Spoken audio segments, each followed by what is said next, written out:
60 years of moving in one direction and 3 years to mess it all up. That is how I would sum up my life up until this point. I'm 63 years old at the moment and reeling from some of the most stupid decisions I've ever made.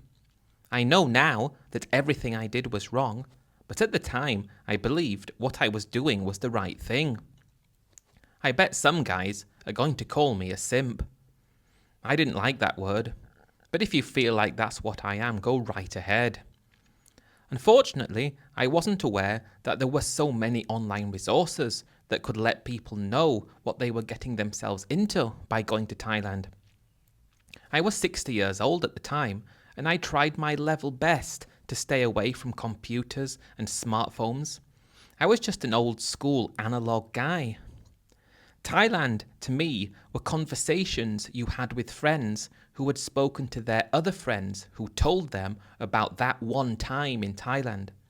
That's what got me excited about Thailand, not knowing what I was getting myself into, not knowing anything about the country apart from seeing a few documentaries on normal television.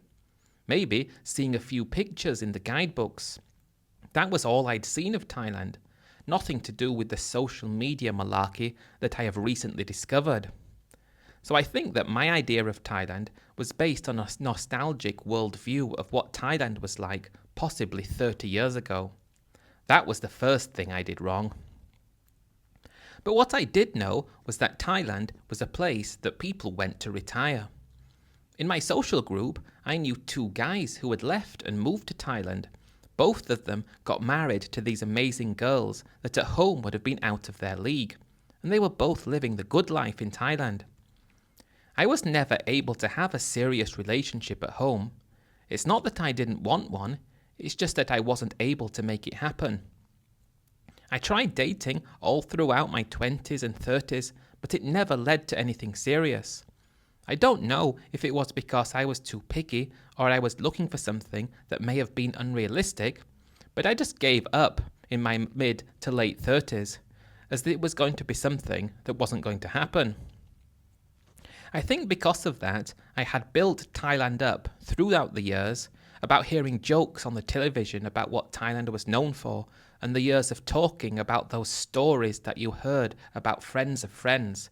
I thought Thailand was a place for people like me to go to be able to meet girls that I wasn't able to meet at home. In a way, that is accurate, but I was going in under the impression it wasn't all about the money.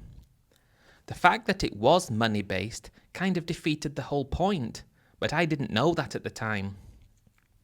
60 was when I could finally retire. I had a pension at work. It wasn't a lot of money. I had no savings.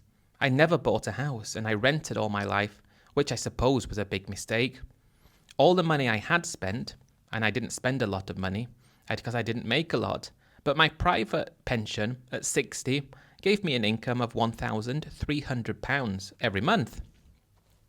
When people talked about Thailand being cheap, I thought that meant Thailand was cheap for everything. It was my plan to move there for a long time when I was 60. I'd never been to visit, but I bigged Thailand up in my mind to be a place that would fix all my problems and give me what I wasn't able to have at home. I had visions of myself sitting on a beach, staying in a luxury hotel with a beautiful girl that loved me by my side. That's what I thought I would be able to have in Thailand on the income I had, because people said that Thailand was cheap. How cheap and what was cheap, they never really said. A guy down the pub talking about how he was in Thailand and it was proper cheap. He lived like a king, he said. I knew he didn't have a lot of money, so you take things like that, little snippets that you hear, and build this picture about Thailand that might not be accurate. But with these preconceived ideas, I booked a one-way ticket to Thailand with the idea of seeing out my days there. The first problem happened when I arrived at the airport. I gave them my ticket and passport, and they asked me where was my onward flight. What onward flight? I hadn't booked one. I'd booked a one-way ticket because I was going to retire in Thailand. They informed me that I didn't have a visa, therefore I needed an onward ticket. And they had to enforce it because if they didn't, and I arrived in Thailand and I wasn't let in, they would be responsible for paying for me to return home. They did tell me it didn't have to be a ticket home, so I could book one to a neighbouring country and not use it, so that's what I had to do. I still didn't have a smartphone, and I was never someone who liked technology, but I got out my big laptop and spent an hour trying to find some way to book a ticket, but I did eventually get one to Malaysia in 28 days' time. Didn't plan to use it, and it was a waste of money, but it was a small issue that was sorted out, and they eventually let me check into my flight. I booked direct on Thai Airways, and 11 and a half later, and 11 and a half hours later, I'm touching down in Bangkok. The only thing I knew what to do was to get a taxi and show them the name of my hotel. I'd changed some money to Thai baht back in England. That was a huge mistake. The rates they were giving in Thailand were way better, but I didn't know anything about that. The markup in England must have been something like 20 or 30%, but in Thailand it seemed to be a small fraction of that, so that was a lesson I learned. I only changed a couple of £100, so it wasn't dreadful, but I knew if I ever had to return for whatever reason, I wouldn't change cash in England again. I suppose many guys already know that, but I didn't know, so if you don't know, you don't do. The taxi took me to the hotel that I booked, and I just stayed there until the following morning. I was excited to be in Thailand and live the experiences that I'd heard about. That's why I was there after all, to enjoy myself, to take advantage of being somewhere that was far cheaper than where I came from. I was staying in Nha Nha, and when I first walked onto the streets, it wasn't anything like I pictured in my mind. It wasn't a positive or a negative. At this point, it was just different to how I pictured it. I did go into the first restaurant that I saw and ordered some food and a drink. I enjoyed it, nothing wrong with it, and what I was served was good. But when I calculated how much it cost, I didn't feel like it was actually cheap like people said. You'll hear people say Thailand is cheap, you can have a meal for £1 or £2. You might be able to, but in this Italian restaurant it was £30. Not quite what I was expecting. I walked around for a few hours just taking in all the sights. It was a shock, I think, is the only way to describe what it felt like being there. Such a different place to where I came from. But I went into some of the bars on Soi 4 and thought today I'm going to have a drinking day. My first day in Thailand, let's make it one to remember. I was shocked when the beers I was drinking were averaging £3 for a small bottle. I was expecting it to be at most £1 or £1.50. After spending time in Thailand, I did soon discover that you need to go to the local places to get proper prices. Everywhere that you might actually want to go in terms of a tourist, you're not going to get local prices. It just doesn't work like that. But at this point, I'm just having a good time, and I start talking to a girl there. I listened to another story on your channel, and that guy was ridiculed in the comments because he said that he thought that the girls that worked in the bar didn't want to be there, hated being there, but hoped to meet a foreigner to get married to. That's what I thought was going on as well. I thought that these girls were working there, putting up with things that they had to put up with, for the hopes that they could meet a husband that could take care of them, and that she could take care of. So I didn't think it's fair to say that I'm stupid for thinking that way. It was always talked about in England, the conversation that you have with people about Thailand and people who went to Thailand and told their stories. It was always portrayed as being the girls that worked in these bars wanted to be rescued. Rescued might be such a strong word, and it might not be correct, but they just wanted to meet someone so they could get out of the situation they were in. I didn't come to this idea from nothing. I came to it from how I thought it was.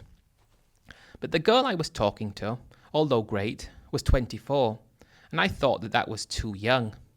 I was 60, and I thought that a suitable age gap, if I was a foreigner and she was a Thai, would have been around 25 years. So if I could find someone who was 35, that was my dream age. I had a good time in the bars, but I didn't like the prices there.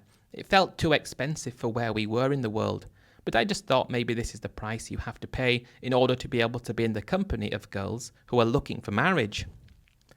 I left the last bar and went for some dinner.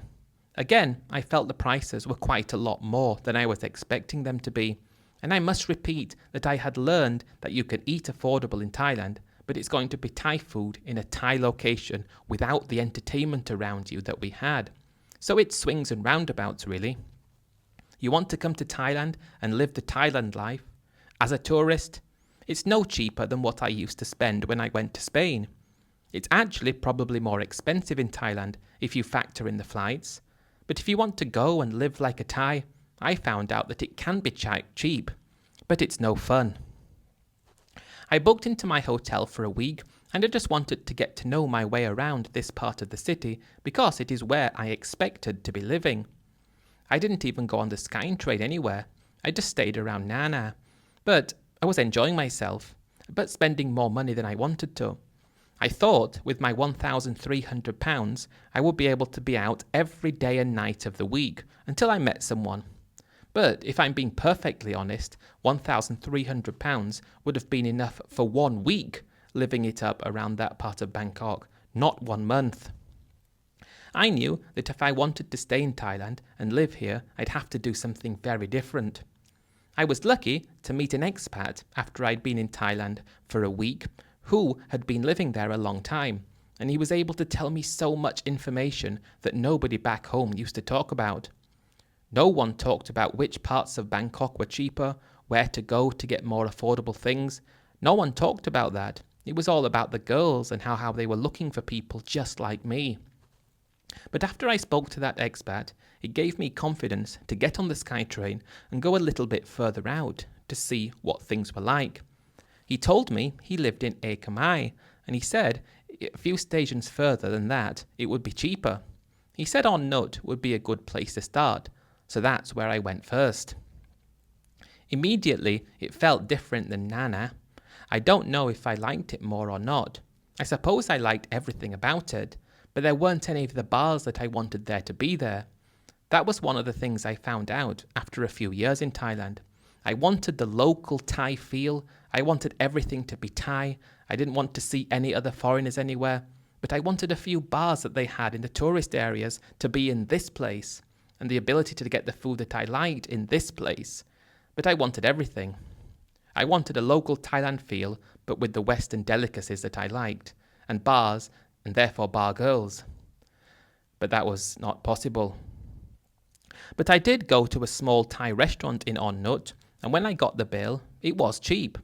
£3 for a big bowl of noodles and a drink. I thought that was great, but that's not what I wanted to be cheap. I wanted a pizza to be £3 including a drink.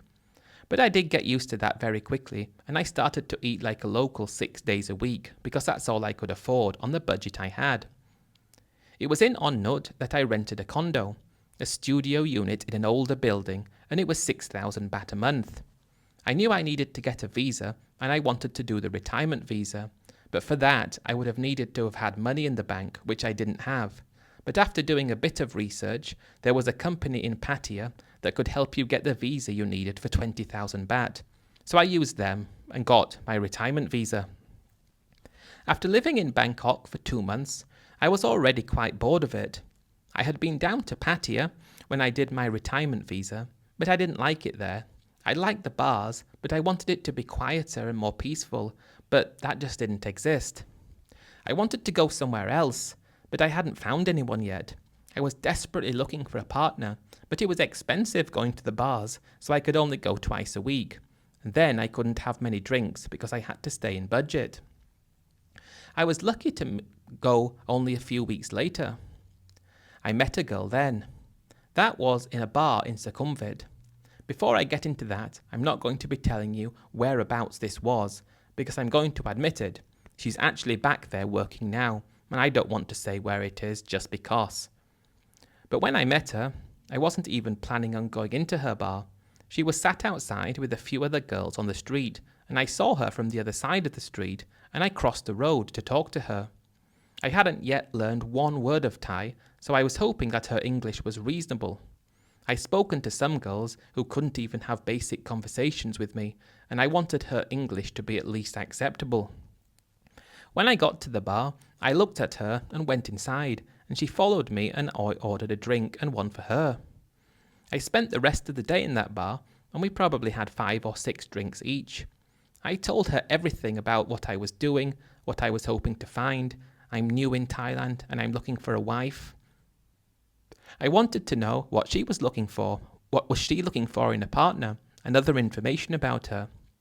Just to try and avoid those silly comments, I want to say again that it was my understanding up until this point that the girls working in the bars were looking to stop working in the bars as soon as possible because they wanted to fall in love with a foreigner. And I'm not shy to admit it, so you can picture me sitting in the bar asking her questions such as, what are you looking for in a partner? I'm looking for someone who is around 35 and who wants to spend their life with me. I also need to say that when she spoke to me and answered the questions I was asking, she didn't look at me like I was strange or like I was asking odd questions. She answered the questions like they were perfectly normal. So that reinforced my beliefs that this is what bars in Thailand were all about. I knew you could just go in and have a good time with the girls, but I thought ultimately they wanted to leave the bar with a foreigner to look after them. I thought because I had £1,300 a month, which translated to about 55,000 baht, I thought I was a great suitor for the girls, and the girl I was speaking to answered all the questions in the way I would have answered them, and she was the first girl that I ever felt like I wanted to get to know more. She was 37, so a good age, only 23 years younger than me, so I thought that was perfect. The next 3 months I just spent going back to her bar whenever I could, spending time with her, talking with her, and taking her out of the bar, and after 3 months I felt like she was the one. I asked her to move in with me and stop working the bar, and let's just see how things go.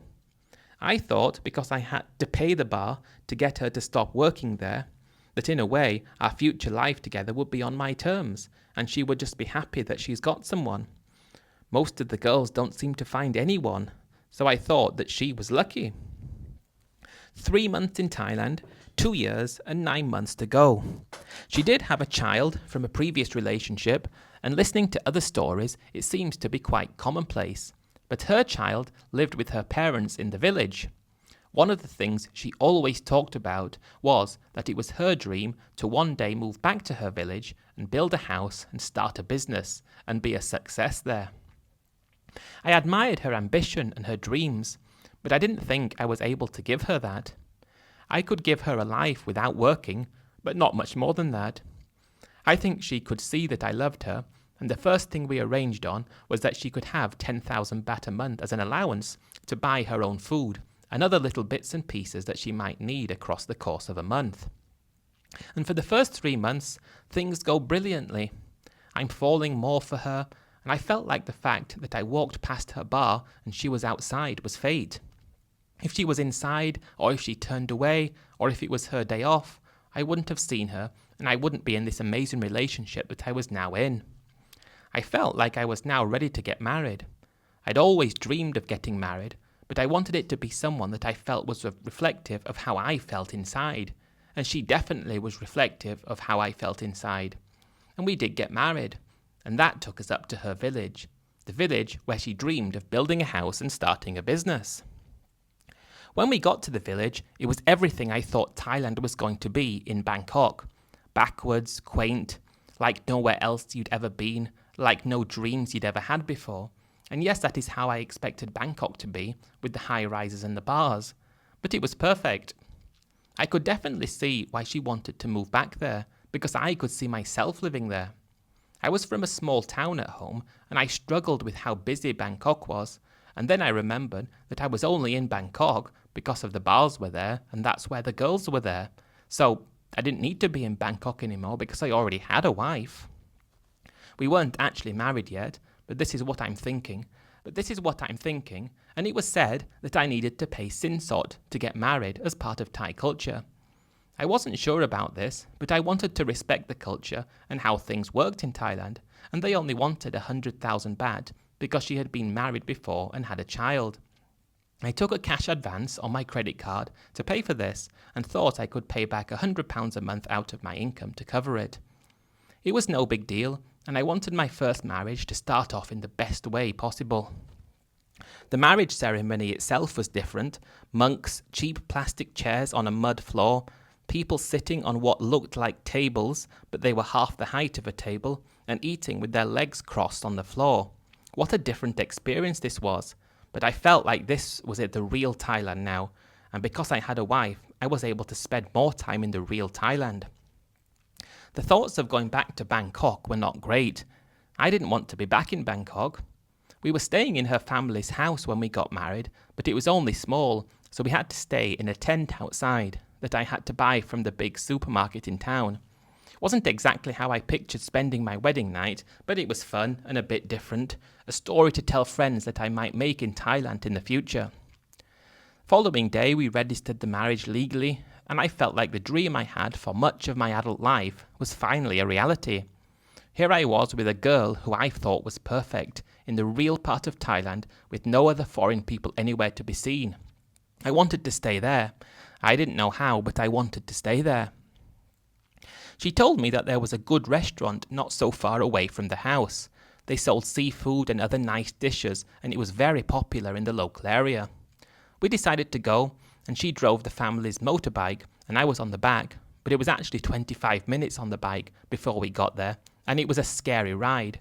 But going through the back streets of this village on the way to the main town, it was again what I was expecting Thailand to actually be like. The only thing it needed was a bar like the ones in Sukhumvit, but priced like bars in this area.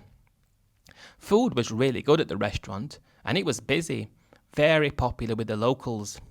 We paid the bill and had some drinks, and it was something like 600 baht. We had so much food and drink, and it was only 600 baht. Deep down, I actually felt a bit mad. If you can charge 600 baht for this, why can't you charge similar prices in the areas where foreigners go? It hadn't twigged on me yet that it was all about the money. We got back on the motorbike and drove to a dam in the area, just something to look at. And when we were there, that's when she said that it was her dream to have a restaurant just like the one we'd been at. I thought that sounded like such a fun thing to do. Imagine having a restaurant like that in rural Thailand, and people coming from far and wide to eat some of the best food in the area. She said, "Can I take you to look at my land? This is where I want to build it." It sounded good to me, so we drove back in the direction of her village, and 20 minutes later she pulls the bike up next to some land that was covered in trees. It was on the outskirts of the village, but it was on a proper tarmac road and had electric going past it. She said she bought the land 15 years ago, and it's always been her dream to open the restaurant there and have a house at the back. It did look more than big enough to have a house at the back and a restaurant at the front, and we started talking about how she pictured the restaurant to look. It was obvious that she'd given it so much thought. She said there would be a walkway here with a spiral around and a gravel path. Plants would be hanging down, and if you walked past the entranceway, there would be a pond with fish at the front and a bridge crossing the pond to get into the restaurant. She would serve good quality Thai food, similar to the restaurant that we'd just been at. She said she was a great cook and she'd love to cook for me that evening. That meant another long motorbike trip to the supermarket to get some ingredients. And then we're driving back on the bike, and I've got this big bag on my knee and she's driving, and it was a very weird feeling. There was no way I would come close to sit on the back of a motorbike with no helmet on and a big bag of groceries on my knee at home. But I felt so free and liberated to be able to do this in Thailand and not have anyone say anything to me. That evening, she cooked, and it was a really delicious meal. She cooked a curry and a dried dish. I don't know what they were called, but they were delicious. And she grilled up some squid and made a sauce for it, and that was great. I'd always loved cuisines from different parts of the world, and Thai food was always one of my favourite, and her cooking was brilliant. I wanted that restaurant as well now. We did have to return to Bangkok because I was due to pay the rent on the condo, and I was still paying in cash to the landlord at a particular day every month, so that made us have to go back to Bangkok. But when we were there, sitting in that tiny condo, I didn't want to be there. I wanted to be sitting in my own restaurant, watching people coming in, and my wife cooking and living her dream, and me living my retirement dream. That's when I asked her more questions about how much would it cost to open the restaurant, how much does she think she could make from it. I know she'd given it so much thought. I thought she must have thought about how much it's going to cost, how much can she sell and things like that. I thought that she must have given equally as much thought to this as what it was going to look like. But she said she didn't know, but she would think about it, and she actually took out a notebook and pen and started writing things down. I thought that was really sweet. She was chatting to some people in the village on the Line application, but I still refused to get a smartphone. I wasn't interested in them. But she did then say that the restaurant would cost about 800,000 baht to build, and she thought she could make about 30,000 baht every month. The 800,000 baht should also include all the things that we would need in the restaurant, like tables and cooking facilities, for everything.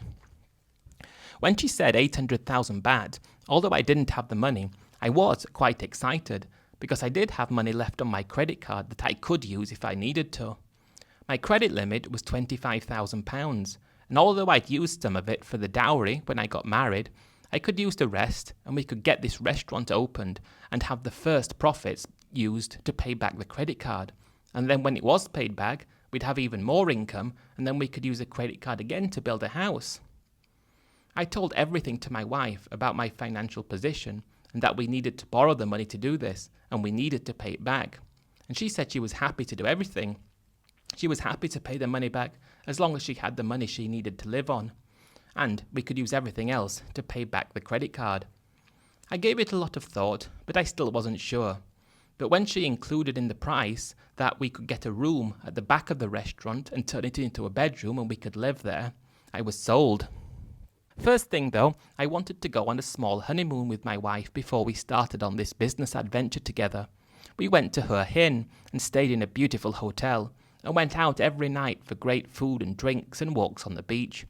It was a fantastic time that I had with my wife. I felt like I was in my element. I was about to embark on a brand new adventure, and this is what the spoils of that adventure would give us when things worked out.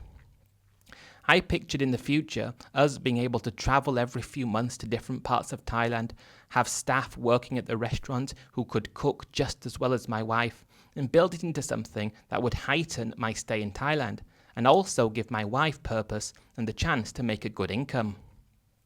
I loved Hua Hin. I wish I'd been there before because I could have seen myself living there in retirement, but we were already set on the idea of going up to her village and moving forward with our plans. We went back to Bangkok and I gave up the lease on my condo. I only took it out on a 6-month lease and that had come to an end, so they gave the deposit back. But at this point, I'd accumulated a few things, and added together with my wife's things, it was a bit too much stuff for us to take on the bus with us, so I paid 5,000 baht for a taxi to take us up to her village. Definitely money well spent, and such a convenience to be able to stop any time you wanted to, and avoid the hassle of having to use the bus.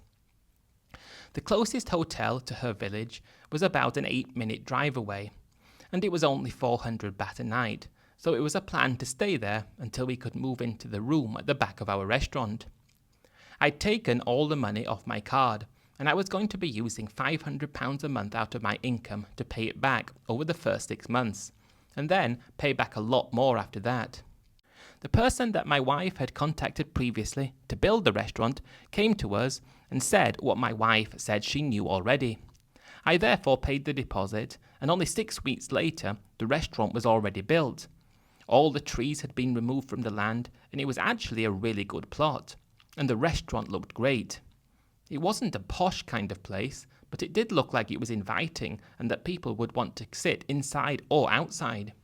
We had it set up so there was parking at the entrance, and there were some bushes and a walkway through the bushes in the middle, and a big open area that was under cover for when it rained, and adjoining that was the indoor restaurant, the kitchen, and our bedroom. I found that I was struggling to pay back the monthly payments on the credit card. I was only able to pay £300 a month for the first 3 months, but I felt confident that since the restaurant was now ready to go, we were going to make some money soon. My wife was so excited, and I was really happy and excited. She told all her friends about the restaurant, and in turn her friends had told people, and on opening day I was expecting to be really busy all day. A few of her friends came, but it was a massive anticlimax. I trusted my wife knew what she was doing, and she told me it was going to be busy. She told me how much she could make, but on that day, she made about 100 baht. I knew it was still early on into the business, but that was really upsetting. I'd taken on debt in order to do this business with the idea that this would make our future better. But if the first day was going to be anything to go on, it wasn't going to be a future. 1 year in Thailand, 2 years to go. Another 3 months go by and people are coming to the restaurant, but my wife isn't making enough money. When I ask her money to pay back the credit card, she said I need to use it to live on. And I tried to explain to her that you told me how much you were going to make, and I believed you, and I need to be able to pay back this credit card. Having money for herself and her children, she put in front of the debt that I had taken on, and that was the first time that I missed a payment. I couldn't afford to pay the credit card. I'd never missed a payment on a credit card in my life, and I just missed the payment. I had to call the credit card company and tell them I'm sorry, I'll pay back soon. But the month after I missed again, and the month after, I tried to put this to the back of my mind and just hope that things would pick up over time, but they never seemed to pick up. The big piece of land at the back of the restaurant that was meant to be where our house was going to be built was now getting overgrown with bushes and grass. The beach resorts where we were meant to be going for time off work, they were there without us, and I just didn't understand what was happening. I thought I did everything right. I was open and honest with her when I met her that I was looking for a wife. I thought she was looking for a husband. She had a dream to open a restaurant that was going to make 30,000 baht a month, but she was making 10,000 baht a month, if that, and keeping all the money. And I'm starting to get worried. After she'd been making 10,000 baht a month for 3 months, I'm still giving her the same until this point, and I told her that now, because you're making this money, I can stop giving you 10,000 baht a month so I can pay back the credit card that I used to open the restaurant. I was expecting her to say, of course, that's fine, but she just looked at me and said, no, you have to give me 10,000 baht a month because that's what we agreed on. When I tried to say, I thought we agreed that you're going to be making 30,000 baht a month and then 20,000 of that you're going to be giving me to pay back the credit card. Once it's paid back, then we can start living a life and building a house. She said yes, but that hasn't happened yet, so she doesn't need to do it. That was the first time when I was upset with my wife. I overlooked everything I didn't like because I thought it was just that she was from a different culture. I respected her culture. I didn't like when she did lots of things, but it wasn't for me to have an opinion about that because it was her culture and that's how she did things. And it was a sacrifice in a way for me to be able to get what I wanted, which was a wife who could take care of me and who loved me and who looked like I wanted my wife to look. I was now getting lots of posts going to my friend's house where I had registered all my banking information. Lots of letters coming, asking for money and added interest onto the credit cards, and I'm really starting to panic. I'd never been in this position and my wife wasn't helping me. I just told my friend to say return to sender and say that the person doesn't live here. But time's going on and I'm just struggling and not enjoying myself because I've got this debt that's growing. Eventually it's passed on to a debt collection agency and I'm just not able to pay it back. I'm struggling even to have enough money to treat myself to a beer and everything seemed to be just going downhill. I'm still holding on to the hope that the restaurant will pick up and she'll start making more money, but nothing's happening. And she's lucky if she makes 10,000 baht a month. Sometimes she only makes 5. And she's having money from me, and I've got a debt building up, and I can't afford to pay it. 2 years in Thailand, 1 year to go. I'm living month to month during my last year in Thailand. I put the fact that I've got a debt on the credit card to the back of my mind. My friend has fallen out with me because of all the posts that keeps going to his house about the credit card, and my wife stopped working in the restaurant and left it empty. She said she didn't make enough money. Now she's asking me for more money and the stress is starting to take a toll on me. I don't even have enough money to pay for a plane ticket home. I was lucky to scrape together money to get a new retirement visa when I needed to. That was 20,000 baht. And my wife, because I physically can't give her anything else, is now a new person, leaving me to myself in the small room behind the restaurant. Not even turning the air conditioning on at this point, and it's like an oven. There's no insulation, and I thought maybe it's time to come to terms with the fact that I need to leave, and I need to go home because I'd failed, and I need to declare bankruptcy. I didn't know how to tell my wife. I just left one day, and left a note saying, sorry, I can't give you the money you wanted, but you were meant to pay me back the money I borrowed to build the restaurant for you, and you didn't, so I'm leaving Thailand. She called me when I was already on the bus to Bangkok.